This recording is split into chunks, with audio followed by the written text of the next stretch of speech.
Well, let's talk about the surveillance within the Muslim community. I mean, that's partly what you were talking about this week, Congressman King. You said this to the National Review, and this is how they reported it, quoting you, police have to be in the community, they have to build up as many sources as they can, and they have to realize that the threat is coming from the Muslim community and increase surveillance there. We can't be bound by political correctness.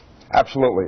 I know what the NYPD is doing in New York with 1,000 police officers focusing on this issue, knowing where the threat is coming from. Now, most Muslims are outstanding people, but the threat is coming from the Muslim community. Just yesterday, Tom Friedman, who is certainly no conservative, said, we must ask a question only Muslims can answer.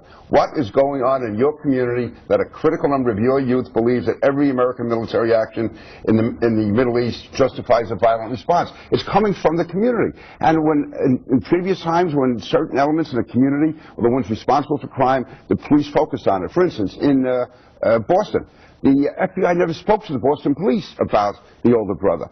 And afterwards, there was basically no intelligence files in Boston on these type people, these people who were inclined to terrorism. The FBI never even got to examining him. Congressman, you're a Muslim. This concerns you on civil libertarian grounds and other areas. Well, I'm an American, and I'm concerned about national safety, public safety, just like everyone is.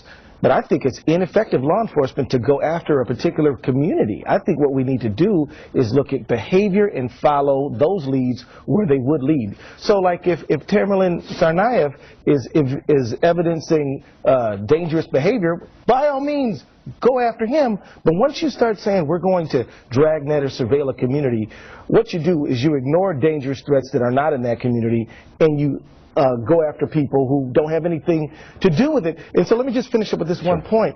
And so this rising attack, for example, that's an act of terrorism that doesn't come out of the Muslim community. We don't have enough law enforcement resources to just go after one community. And remember, we went after a community in World War II. And the Japanese internment is a national stain on our country, and we are still apologizing for it. So no one's talking about internment. We're talking about following the Constitution. What the NYPD is doing, yeah, they have 1,000 cops working on counterterrorism. 16 plots against New York have been stopped. If any of those had gone through, we could have hundreds or thousands of people. But where does political correctness get in the way with regard to surveilling potential terrorists in the Muslim? Why didn't the FBI talk to the mosque? Why didn't they talk to the imam? It was Marx to say he's become more. He was an illegal permanent resident. Does that have something to do with it in terms of what the FBI is capable of doing with Americans? No, to be an American citizen, the FBI still has the right to ask questions about you. Just because you're a citizen doesn't mean they can't ask questions. Well, the question is based on what? Based on the exercise of free speech or actual evidence of I think they're afraid to somehow be called anti-Muslim or anti-Islam if they accept the reality that the element is coming from within the Muslim community, as in previous times you had elements come from certain communities. And Eric Holder said this keeps him awake at night. Yeah. Radical Islam among young people in the Muslim community.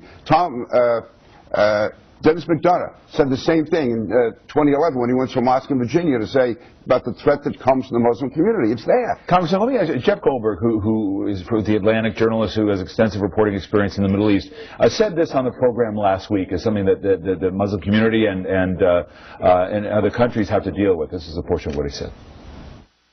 When you talk about what's going on in the Muslim world, and we have to remember, of course, that the primary victims of jihadism are other Muslims, yes. Muslims who don't agree with the more jihadist elements, and so we have to ask ourselves, and Muslim world has to ask themselves, you know, what are we doing to provide counter-programming, even on the internet? And this is not something that the U.S.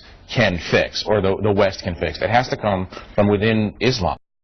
Let me assure you, Muslim leaders all across this country have roundly condemned this most recent act of terrorism and have condemned terrorism broadly and are in a number of ways in doing an interfaith dialogue, talking about emphasizing peace and connectedness with people, good works within the community.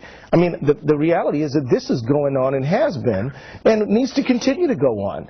But I mean, that's kind of the thing that I'm saying is that you know, the community is facing this threat, but this is an American problem. There have been threats throughout this community, this country, from various sources. But you know, and Muslims and people across this nation need to think about public safety and threats and radical